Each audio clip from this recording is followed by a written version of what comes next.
नमस्कार। औद्योगिक प्रशिक्षण संस्थानों के व्यवसाय एम्प्लॉयबिलिटी स्किल के विषय एंटरप्रेन्योरशिप स्किल पार्ट 3 के बारे में आज मैं आपको प्रशिक्षण प्रदान करूंगी। अब मैं आपको पीपीटी के माध्यम से प्रशिक्षण प्रदान करूंगी। ये आपका एम्प्लॉयबिलिटी स्किल का कैरिकुलम है, जिसमें से मैं आपको एंटरप्रेन्योरशिप स्किल के बारे में बताऊंगी। आज का मेन टॉपिक है जो मैं बताऊंगी आपको, वो है पहला project preparation and marketing analysis, दूसरा है क्वालिटीज़ ऑफ एंटरप्रेन्योरशिप, तीसरा है reason for failure of an enterprise, चौथा है स्वॉट, पांचवा है कंज्यूमर एक्शन फॉर्म और नेक्स्ट है आपका सेल्स प्रोसीड्स। तो आज मैं इन सब के बारे में आपको एक एक करके बताऊंगी। जो आपका पहला टॉपिक है वो है project preparation and marketing analysis. क्या है ये? एक सफल उद्यमी को अपने उद्यम के विकास के लिए कई कार्य करने पड़ते हैं, जिसमें ये कुछ विशेषताएं हैं जो होनी आवश्यक है। उसमें पहला है आपका लीडरशिप। एक उद्यमी में नेता के सभी गुण होने चाहिए, जिसकी योग्यता की वजह से वह एक अच्छी और रिजल्ट देने वाली टीम को तैयार कर सकता है। दूसरा है आपका रुचि। एक अच्छे उद्यमी में अपने काम के प्रति रुचि होनी आवश्यक होती है। जब तक उसके अंदर रुचि नहीं होगी, वह अपने काम को सही तरीके से नहीं कर सकता है और उससे वह अपने बिजनेस को अधिक से अधिक लाभ पहुंचा सकता है। तीसरा है आपका प्रबंधकीय गुण। इसमें उद्यमी में संस्थान का योग्य प्रबंध करने का गुण होना चाहिए और मुश्किलों का उचित रूप से हल करना आना चाहिए। फिर है आपका जिम्मेदारी की भावना। एक प्रबंधक में अपने संस्थान को ठीक ढंग से चलाने की जिम्मेदारी होनी चाहिए। फिर है ईमानदार। एक उद्यमी को ईमानदार होना आवश्यक होता है ताकि वो ईमानदारी से अपने लक्ष्य तक पहुंच सके। फिर नेक्स्ट है आपका पूंजी क्या है? एक प्रबंधक के पास व्यवसाय चलाने के लिए काफ़ी धन होना आवश्यक होता है, क्योंकि बिना पूंजी के व्यवसाय ठीक प्रकार से चलाना असंभव होता है। उसमें हमें कई प्रकार की मुश्किलों का सामना करना पड़ सकता है। नेक्स्ट है आपका अनुभव। एक प्रबंधक के अंदर अपने कार्य को सही तरीके से करने का अनुभव होना चाहिए ताकि वह कार्य को सही तरीके से कंप्लीट कर सके। फिर है आपका निर्णय करने की भावना। क्या है? निर्णय करने की भावना। एक प्रबंधक के अंदर निर्णय करने की भावना होनी चाहिए। उसकी शक्ति उसमें तीव्र और विचार वाली होनी चाहिए। फिर है आपका बुद्धिमत्ता। उसे बुद्धिमान होना चाहिए ताकि व्यवसाय की कठिनाइयों को वो आसानी से हल कर सके। फिर है आपका अच्छे प्रकार का सामान बनाना। इसमें एक उद्यमी को अच्छे प्रकार के सामान को बनाना आना चाहिए, जिससे बाज़ार में उसका अच्छा भाव मिल सके और उसका बिजनेस ऊंचाइयों तक को छू सके। फिर है साहस। एक उद्यमी को साहसी होना आवश्यक होता है। उसे कई प्रकार के कठिनाइयों का सामना करना पड़ता है। जब तक उसके अंदर साहस नहीं होगा, वह उनको फेस नहीं कर सकता है। नेक्स्ट है आपका अच्छा व्यवहार। एक उद्यमी का व्यवहार अच्छा, स्नेहपूर्ण और सहानुभूति वाला होना चाहिए। उसे मीठा बोलने वाला होना चाहिए, हमदर्दी वाला तथा कर्मचारियों की समस्या का समाधान निकालने वाला होना चाहिए। अगला है आपका बचत की आदत। अगला है बचत की आदत। उद्यमी में बचत करने की आदत होनी चाहिए ताकि आवश्यकता के समय या भविष्य में उसको वो पूंजी काम आ सके। जब तक वो पूंजी को बचाएगा नहीं, वह उसको आगे यूज़ नहीं कर सकता है। नेक्स्ट है आपका सफलता का श्रेय पूरी टीम को देना। कोई भी उद्यमी तभी सफल हो सकता है, कोई भी उद्यमी तभी सफल हो सकता है जब वह अपनी उससे जो जुड़ा हुआ प्रत्येक व्यक्ति जो उसके विकास में 100% योगदान दे रहा हो, उसे अपनी तरक्की में अपना श्रेय न लेकर के वह उनको श्रेय दे। वो उसकी टीम के लिए काफ़ी फ़ायदेमंद और अच्छा रहता है। नेक्स्ट है आपका रिस्क टेकर। रिस्क टेकर यानी सोच विचार कर जोखिम लेना। जो भी हमें काम करना है उसके लिए हमें पहले सोचना समझना चाहिए, उसके बाद ही हमें कार्य को संपूर्ण करना चाहिए। उसमें व्यवसाय की उन्नति के लिए कई बार कुछ जोखिम भरे निर्णय को लेना पड़ता है, जिसका असर भविष्य में सकारात्मक भी हो सकता है और नकारात्मक भी। तो ऐसे में उद्यमी को पूरी तरह से सोच विचार कर ही कोई भी जोखिम उठाना चाहिए और उसका सही रूप से निर्णय लेना चाहिए। अब आता है आपका, ये तो था आपका उद्यमी के गुण, उसकी विशेषताएं कि उसके अंदर कौन कौन सी विशेषताएं होनी चाहिए अपने बिजनेस को चलाने के लिए। अब है, अगर कोई बिजनेस हमारा लॉस में जाता है या डूब जाता है तो उसके भी कुछ कारण होते हैं। तो वो कारण है, पहला है आपका गलत व्यापार का चुनाव करना। पहला है गलत व्यापार का चुनाव करना।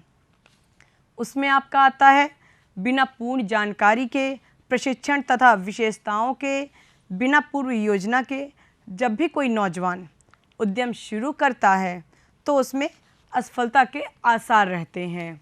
तो इसीलिए हमें जब भी कोई बिज़नेस शुरू करे तो उसके बारे में हमें पूर्ण जानकारी प्राप्त होनी आवश्यक होती है। दूसरा है आपका उपयुक्त स्थान का चुनाव ना होना। उपयुक्त स्थान का चुनाव ना होना। उसमें उद्यमी अपने दूरदर्शिता द्वारा ऐसे स्थान का चुनाव करता है जहां उद्योग के लिए आवश्यक सुविधाएं उपलब्ध हो सके, अन्यथा उसे असफलता का सामना करना पड़ सकता है। तीसरा है गलत अथवा त्रुटिपूर्ण योजना। गलत अथवा त्रुटिपूर्ण योजना, यह भी उद्यम की असफलता का कारण बन सकता है। इसलिए जब भी हम कोई योजना बनाएं उसे सोच समझकर ही बनाएं। नेक्स्ट है आपका धन की कमी। अगला है धन की कमी। धन की कमी के कारण भी उद्यमी असफल हो सकता है। इसलिए जब वो बिज़नेस शुरू करे तो उसके पास पर्याप्त धन होना चाहिए। अगला है आपका कच्चे माल की कमी। कच्चे माल की कमी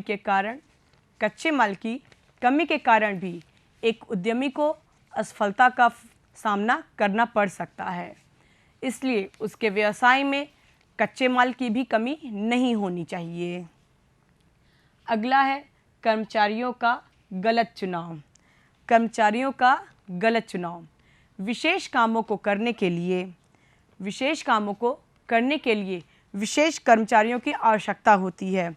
गलत कर्मचारी का चुनाव करने से भी हमें असफलता का सामना करना पड़ सकता है। अगला है अयोग्य प्रबंध। प्रबंध का योग्य न होना भी उद्योग की असफलता का कारण होता है। अगला है पुरानी तकनीक का प्रयोग। जो उद्यमी नई तथा आधुनिक तकनीक की बजाय पुरानी तकनीक का प्रयोग करते हैं, उनके भी असफल रहने की संभावना होती है। अगला है अन्य कारण। इसके अतिरिक्त अन्य कई कारण हैं जिसकी वजह से उद्यमी को असफलता का सामना करना पड़ सकता है। जैसे बाजार के विषय में अनभिज्ञ होना, बाजार के विषय में अनभिज्ञ होना मतलब बिना बाजार का सर्वे किए योजना बनाकर कार्य करना भी ये एक दोषपूर्ण है। फिर है आपका दोषपूर्ण मूल्य निर्धारण प्रणाली।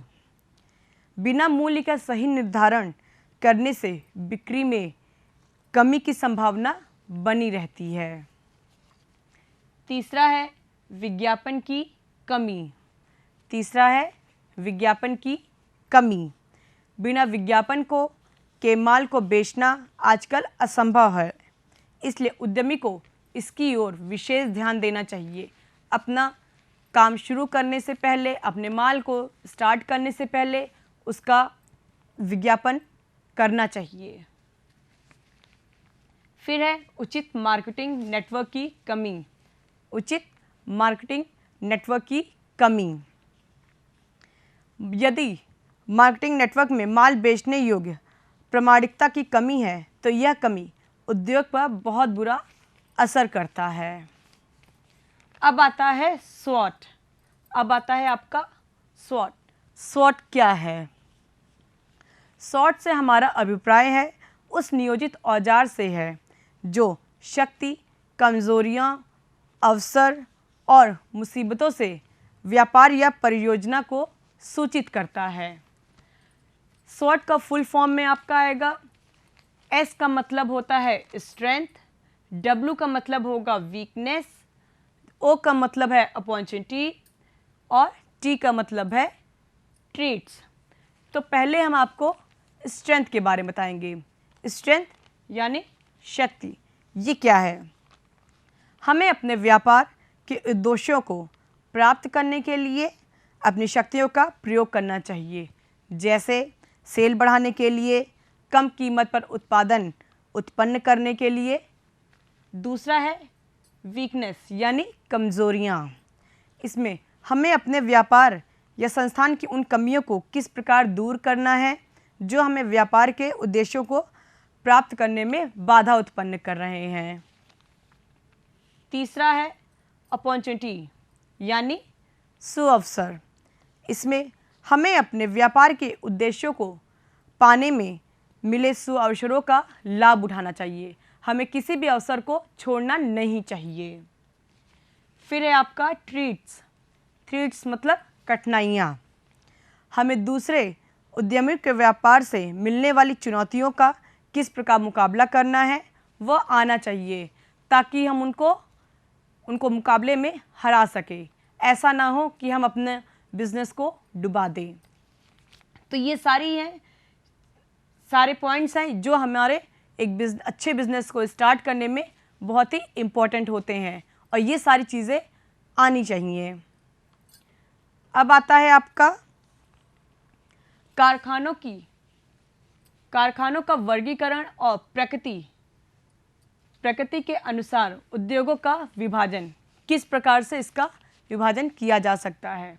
तो पहला है कारखानों का वर्गीकरण। कारखानों का वर्गीकरण कैसे होता है? पहला है आपका स्मॉल स्केल तथा कॉटेज इंडस्ट्री। उसमें 20 लाख से कम पूंजी वाले स्टार्ट कर सकते हैं। दूसरा है मध्यम दर्जे का उद्योग। इसमें आपके 20 से 25 लाख पूंजी वाले लोग स्टार्ट कर सकते हैं। तीसरा है बड़े उद्योग। बड़े उद्योग में 20 लाख से ऊपर वाले व्यक्ति स्टार्ट कर सकते हैं। और चौथा है एंसिलरी इंडस्ट्रीज़। इसमें 10 से 15 लाख पूंजी वाले लोग स्टार्ट कर सकते हैं। फिर है आपका प्रकृति के अनुसार इंडस्ट्री का विभाजन। इसको दो प्रकार से किया गया है। पहला है आपका प्राइमरी इंडस्ट्री और दूसरा है आपका सेकेंडरी इंडस्ट्री। प्राइमरी इंडस्ट्री में आपके कृषि, मछली पालन, कॉफ़ी तथा रबड़ के कारखाने शामिल होंगे और दूसरा आपका आएगा सेकेंडरी इंडस्ट्री। सेकेंडरी इंडस्ट्री में आपका कपड़ा तथा लोहा उद्योग शामिल होगा। इसके बाद आता है आपका स्मॉल स्केल इंडस्ट्री का जो विभाजन किया जा रहा है वो किस प्रकार से किया जाएगा। उसके हैं पहला है आपका कृषि पर निर्भर कारखाने। कृषि पर निर्भर कारखाने क्या हैं? ये कस्बों में लगाए जाते हैं और यह वहाँ के कच्चे माल का प्रयोग करते हैं। दूसरा है ग्रामीण घरेलू उद्योग। ग्रामीण घरेलू उद्योग, इसमें गांव में पुराने काम, खांडसारी यानी देशी चीनी बनाना, गुड़ बनाना, जूते बनाना आदि इसमें शामिल है। तीसरा है दस्तकारी। दस्तकारी, इसमें चित्रकार, बढ़ई, लोहार की कारीगरी शामिल होती है। चौथा है आधुनिक स्मॉल स्केल इंडस्ट्री। इसमें यह शहरी क्षेत्रों में लगाई जाती है और ये ग्राहकों के लिए माल तैयार करती है। अब आता है आपका ये किस प्रकार से सहायक हो सकता है। तो पहला है किस प्रकार से ये सहायक हो सकता है। तो इसके कुछ पॉइंट्स हैं। पहला है आपका यह स्वरोजगार के अवसर पैदा करने में सहायक होती है। दूसरा है आपका यह आम जनता को रोजगार देने में महत्वपूर्ण साधन के रूप में भूमिका निभाती है। तीसरा है यह उत्पादन में वृद्धि करती है।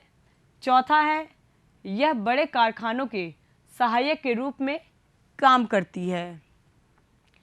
फिर नेक्स्ट है आपका यह इंडस्ट्रीज़ की जड़ों को मजबूती प्रदान करती है। और नेक्स्ट उसके बाद है यह स्थानीय जगह का कच्चा माल प्रयोग करने में सहायक होती है। लास्ट है यह संतुलित आर्थिक विकास करने में सहायक होती है। तो इस तरह से ये जो स्मॉल स्केल इंडस्ट्री है ये बड़े कारखानों के लिए सहायक सिद्ध होती है। उसके बाद आता है आपका सहायक इंडस्ट्री। ये सहायक इंडस्ट्रीज़ है क्या चीज़।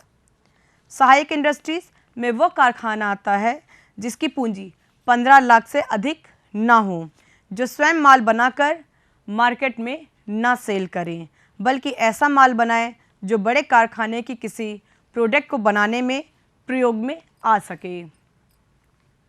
उसके बाद है जो छोटे छोटे उद्योग हैं वो अपना माल बनाकर कैसे बेचते हैं उसके बारे में बताएंगे। वो कैसे माल बना सकते हैं जो वो बड़े कारखानों को दे सके। उससे पहला है आपका कारखानों की मशीनरी के लिए पुर्जे, कताई मशीनों के पुर्जे आदि ये सारी चीज़ें बना सकते हैं। दूसरा है कृषि के काम आने वाली मशीनरी के पुर्जे जैसे ट्रैक्टर व कंबाइन आदि के पुर्जे।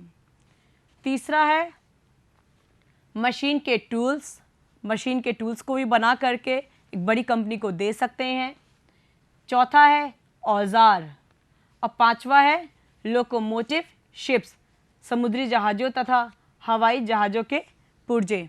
तो इस तरह की चीज़ें बना करके मशीन, टूल्स, औजार और भी कई चीज़ें बना करके जो छोटे स्केल के हैं उद्योग वो बड़े कारखानों को दे करके अपने बिजनेस को अच्छे से चला सकते हैं।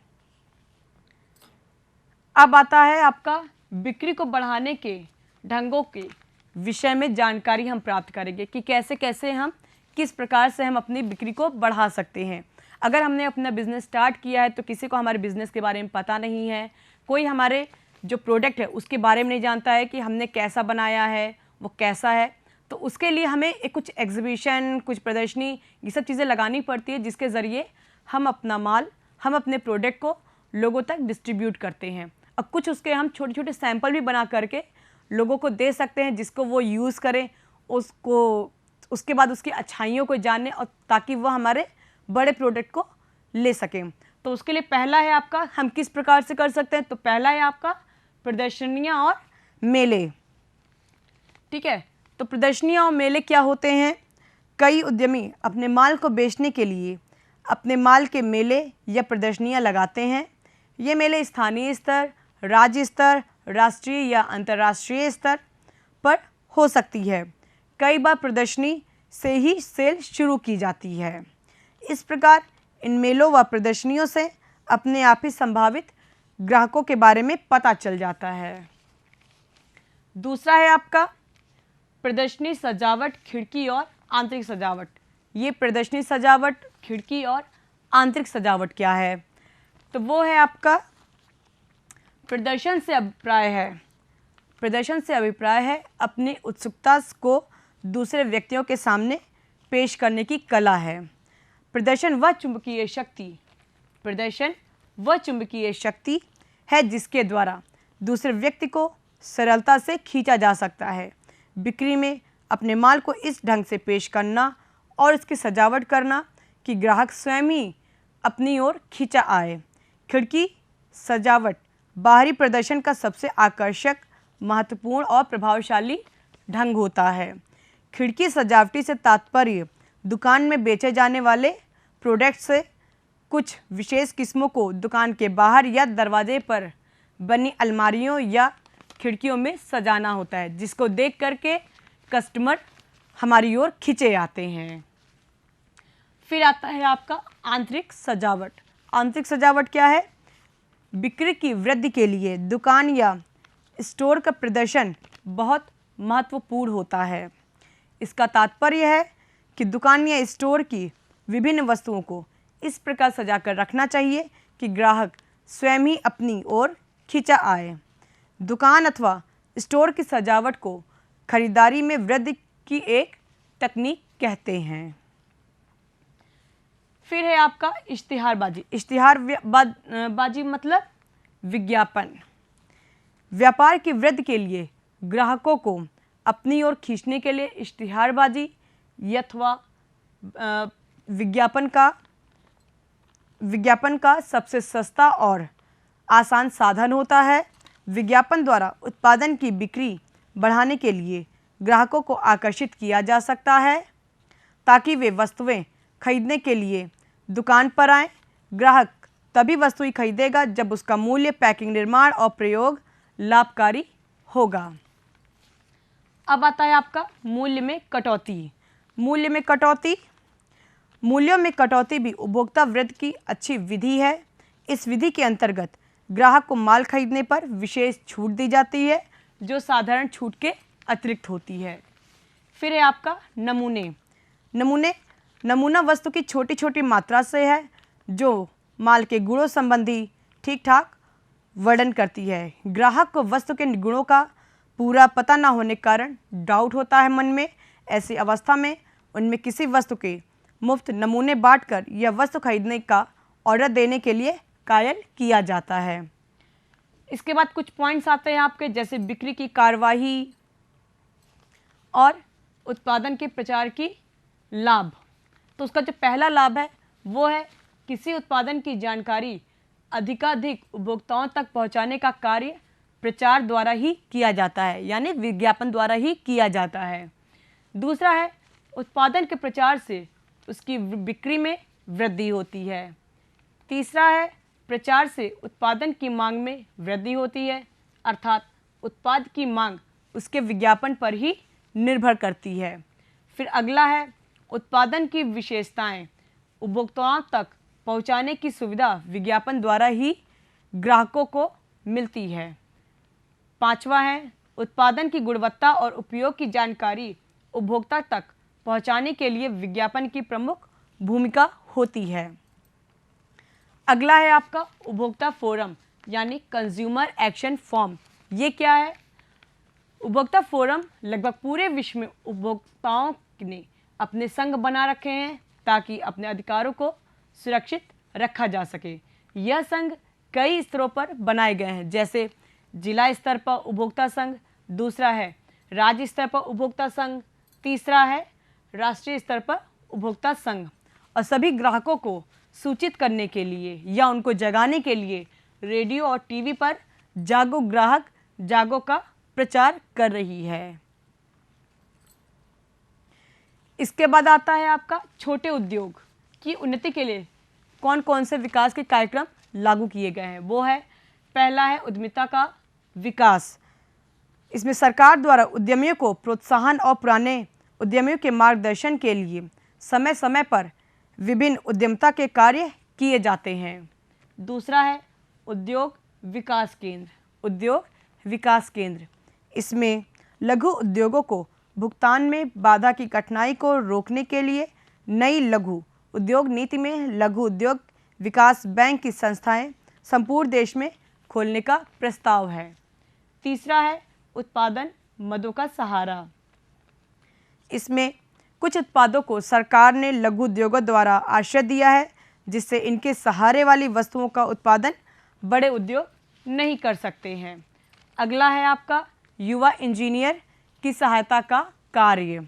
इसमें युवा इंजीनियरों को विशेष आश्रय दिया जाता है, जिससे लघु उद्योगों के विकास में तकनीकी निपुणता का अधिकाधिक उपभोग किया जा सके। नेक्स्ट है औद्योगिक बस्तियाँ। औद्योगिक बस्तियाँ, इसमें सरकार ने लघु उद्योगों के विकास के लिए औद्योगिक बस्तियाँ बसाई हैं। इन औद्योगिक बस्तियों में उद्योगों के साथ संबंधित सुविधाएं उपलब्ध करवाई गई है, जैसे सड़कें हैं, बिजली, पानी, गोदाम आदि। फिर आता है आपका बिक्री कार्रवाई यानी सेल्स प्रोसीड्स। इसमें किसी भी उद्योग की सफलता उसकी बिक्री कार्यवाही पर आधारित होती है। बिक्री कार्यवाही में विज्ञापन से आवश्यक सहायता दी जा सकती है। किसी उत्पादन की बिक्री कार्यवाही के लिए मार्केटिंग नेटवर्क स्थापित करने से ठोस लाभ लिया जा सकता है। फिर है उत्पादन के प्रचार के लाभ। इसमें पहला है आपका किसी उत्पादन की जानकारी अधिक से अधिक उपभोक्ताओं तक पहुंचाने का कार्य प्रचार द्वारा ही किया जा सकता है। दूसरा है उत्पादन के प्रचार से उसकी बिक्री में वृद्धि होती है। अगला पॉइंट है प्रचार से उत्पादन की मांग में वृद्धि होती है, अर्थात उत्पादन की मांग उसके विज्ञापन पर ही निर्भर करती है। अगला पॉइंट है उत्पादन की विशेषताएं उपभोक्ता तक पहुंचाने की सुविधा विज्ञापन द्वारा ही ग्राहकों को मिलती है। नेक्स्ट पॉइंट है उत्पादन की गुणवत्ता और उपभोग की जानकारी उपभोक्ता तक पहुंचाने के लिए विज्ञापन की प्रमुख भूमिका होती है। तो आज मैंने एंटरप्रेन्योरशिप स्किल्स पर जो आपको प्रशिक्षण प्रदान किया है, आशा है आपको यह प्रशिक्षण भविष्य हेतु मददगार होगा। तो आज के प्रशिक्षण का जो सारांश है जो मैंने आज आपको बताया है वो है आपका project preparation and marketing analysis. दूसरा है क्वालिटीज़ ऑफ एंटरप्रेन्योर। तीसरा है reason for failure of an enterprise. चौथा है स्वॉट। पांचवा है कंज्यूमर एक्शन फॉर्म और छठा है सेल्स प्रोसीड। प्रयुक्त संदर्भ मैंने ई book employability skills NSQF published by national instructional media institute से लिया है। धन्यवाद।